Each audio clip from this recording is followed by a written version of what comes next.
All right, you guys. So today's topic of conversation, you can thank Trout for this one. We're going to be talking about Borderlands. Borderlands, Take Two Interactive, GearBox, all of them are in a little bit of trouble.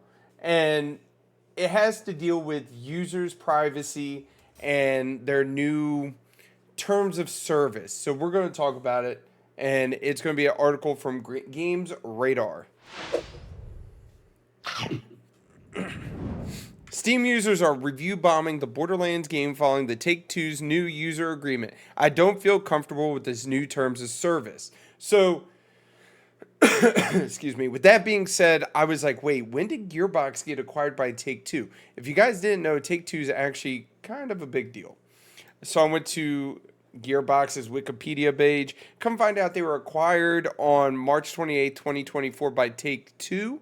And if you guys didn't know, here's the Wikipedia page for Take-Two. Take-Two is a massive deal. Why? If you look over my shoulder here, they own such companies as Take-Two Interactives, Ghost Gaming, NBA 2K League, Rockstar Games, and some other stuff. So you would think that Gearbox would be in really good hands with them joining the Take-Two family. No, not so much.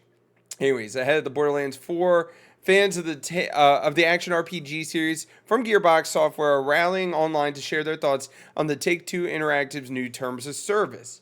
Okay, so what are those new terms of service? We're getting ready to talk about them. As pointed out by a player in a recent Reddit thread, the Borderlands games are currently facing a review bomb of sorts on Steam. The debacle boils down to Take-Two's recent update users agreement, which is outlined on the holding company's website. People are review bombing the entire Borderlands series because of the EU-LA changes that can apparently gain root level access to your machine under the guise of anti-cheat software.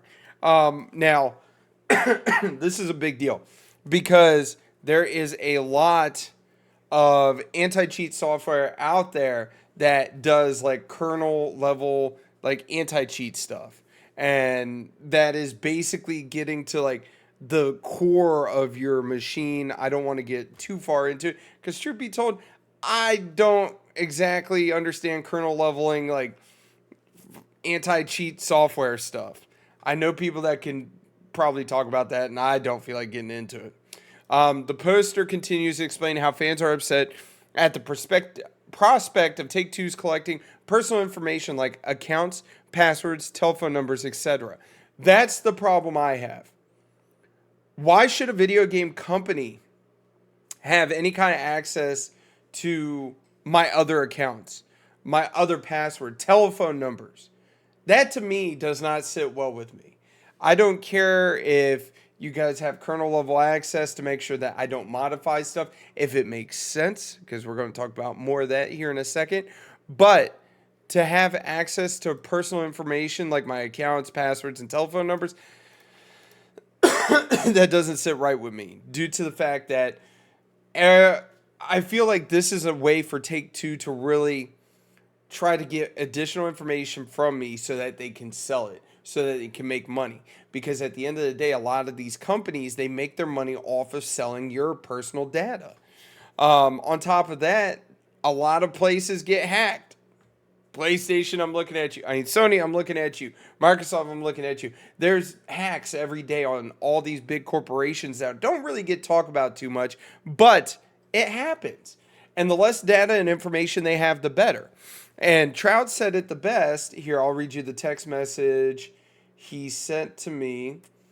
He goes, all these video game companies should have is my age and my email for account verification. That's it, nothing more. I 100% agree with Trout on that. There is zero reason why they should have any of this other stuff. Anyways, one look at the Steam pages for each of these of the three main Borderland entries as proof as players are indeed upset about the new terms of service. Under the first game's recent reviews, which have dropped to mixed, people shared their concerns about the user agreement. Let's keep going. Oh my God. That's the other thing is the amount of ads. The amount of ads that pop up no matter what website I'm on. I don't feel comfortable with the terms of service, writes one such fan. Another simply calls the game spyware following the integration of Take-Two's new terms of service. The page for Borderlands 2 also is showing mixed reviews with players highlighting their worries over the user's agreement and how they're afraid that it'll affect their privacy. This collects usernames and password, IP locations, and browser history data, which I repeat, there's no reason for a company to have this. There's no reason for a company to have this. There's none. Like we are in kind of uncharted territory because at the end of the day, a lot of these big companies, like I said before, want to sell your data. They want to collect your data, sell it, and make a profit. There's no reason why I should have to agree to a terms of service where they can get all this stuff just for me to play their game. And especially with how games are going nowadays, you're going to want me to spend $90+ on a game, and you can't even promise that the game's going to work day one rolling out until you guys patch, and then eventually it might work. Recent Borderlands 3 reviews don't look much better either. One fan exclaiming that the recent EU LA changes seem insane, while others describe how now mods are a bannable offense.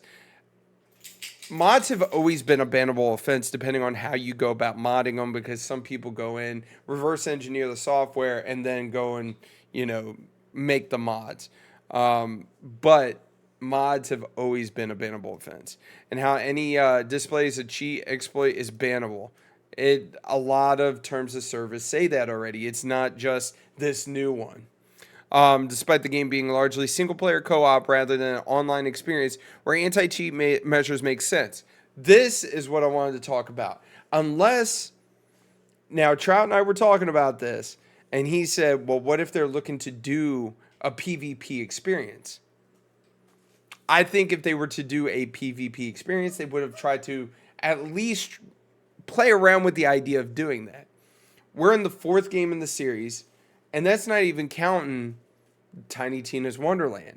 So technically no, because you got 3 mainline, you got the prequel, and then the Tiny Tina. So we're at game number 6 of this style.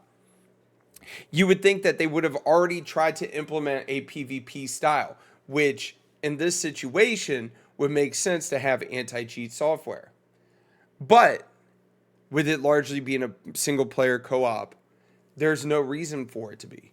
You have people out there that already exploit the game for, glitches and bugs and fill in the blank. They're going to cheese it anyways. There's absolutely no reason to try to, make it less cheesable, I guess you could say.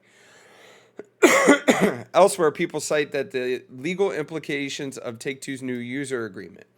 Now, this is another point that gets brought up, and that is legal implications when it comes to bannable offenses such as cheats and exploits and all that other stuff.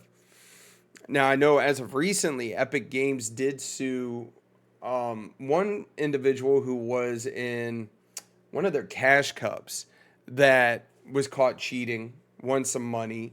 So they got the money taken back. They donated it to charity. And see, that's the other thing, is that's a PvP. That's not, PvE. I genuinely feel like this is kind of overreaching. Now, everyone is convinced that the changes spell the end of Borderlands as we know it and love it. However, as seen on the Reddit post covering the review bombing, some think players are overreacting currently. People are overreacting for sure. The EULA is hardly any different than the one before. It's all the way back in 2018. Just as gamers reviews are now mixed on Steam, then so are the community's opinions on the terms of service. Let's go full screen. So at the end of the day, I don't think much is going to change. On top of that, if I'm going to end up playing Borderlands, I'm going to play it on my console. I try to play stuff on my PC like Rocket League and stuff like that, but for the most part, I try to other games like that, I try to play on console just because of dumb stuff like this. But at the end of the day, do I think that this is going to be a massive issue? Probably not. I think they'll end up reversing it and telling us that they don't need to have all of that random information. But it's just one of those things. Anyways, you guys, don't forget to mash that like button, subscribe. Every little bit helps out the channel a lot. Don't forget to thank Trout down in the comments section. He's the one that brought you the article for today. this is definitely a very interesting article because I'm a big fan of Borderlands, especially the originals. Um, Time will tell if the third one's going to be any, I mean, the fourth one's going to be any good or not. Y'all take it easy. Have a great and wonderful day, and I'll catch you later. Bye!